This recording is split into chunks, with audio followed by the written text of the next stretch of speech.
No one can ever finish the syllabus for this exam. It's massive, especially the prelims. I think is the toughest part. Read from the perspective of mains examination. Understand the story, understand the logic, understand the concept. And that is going to be the fundamental. That is going to be the basis for which or from which you can derive and deduce the answer of the prelims examination. If you're keeping your sources limited, that's the best part. You will be done with NCERT revision within 4 or 5 days. You will be done with, if you make notes like one diary, one page, one policy, तो वो जल्दी हो जाता है. So you will never be able to say, oh, I'm completely prepared, I have everything. Revise what you have, and if you do the mocks, you'll have the understanding to know whether what is the element of how much I know and how much I want to guess. अगर paper difficult है तो सबके लिए difficult है. This is a relative exam. You have to just beat the majority of the people. You have to clear the cut off. Do not have to top in this particular examination. So prelims में क्या रहता है कि it requires continuous revision of the content which you have prepared, है ना, because इसमें देखिए there is a lot of factual information.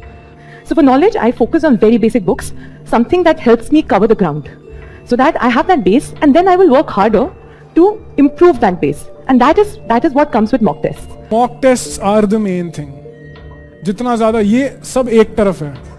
Mock tests are separate. Like if solving them under exam conditions for 2 hours, they can help you more than anything in the world. Prelims में you have to write a lot of tests so that you develop that particular way of solving the paper.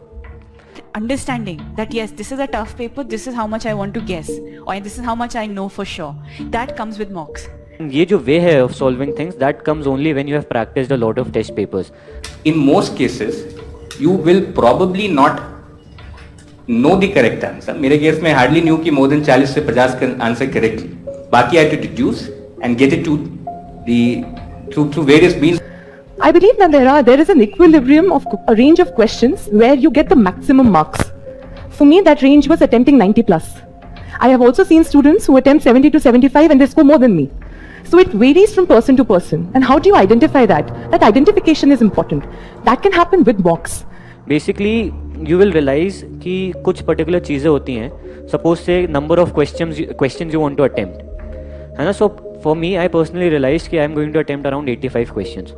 Because I was continuously seeing that whenever I attempt this particular number of questions, I am getting a good score. है ना? I will recommend कि आप भी at least 80 questions attempt कीजिए, है ना? If paper obviously is very tough, then maybe 75 to 80. But personally, I will recommend please 80 plus questions रखिए, है ना? But that again depends on you. कुछ लोग I have seen a lot of toppers. They used to do only 65, 70 questions. Their accuracy was very good.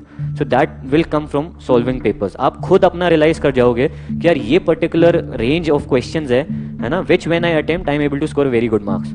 When you are starting with something, go for accuracy before attempts. Many other people say कि यार attempt कितने question करना है. Doesn't matter. Many people have attempted 65, got 60 correct and then cleared the examination, or 63 correct out of 65. Many do 90 correct and then 25 incorrect out of that. So accuracy becomes very important. So when you're attempting mocks, try and divide your mocks try and experiment in March and April. You have a month to experiment.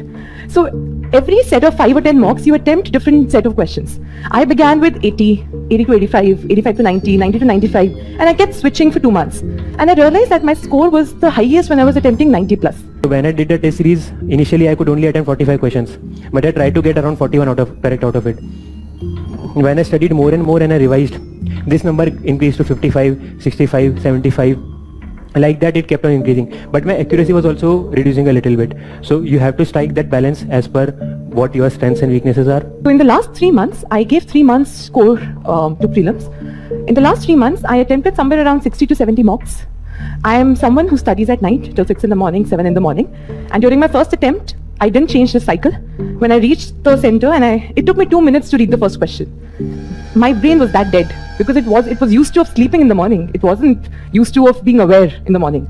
So I started preparing for the UPSC in 2015. That 2015 was my first attempt, and I could not clear 2015 because I did not solve a single test paper, and that was a mistake. So I changed that strategy this time. I used to attempt, just like Kanishak said, I used to attempt 1 question paper every day from 9:30 to 11:30. That's the timing, I think, in a condition where the fan was off, where the AC was off.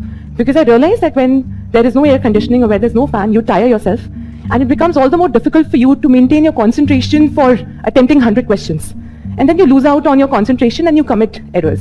Then 2016, I corrected my mistake. I solved many test papers. I evaluated myself. I solved UPSC last year question papers also. So check the pattern of examination. How are they asking the preliminary questions as such? So I worked upon that. I cleared prelims.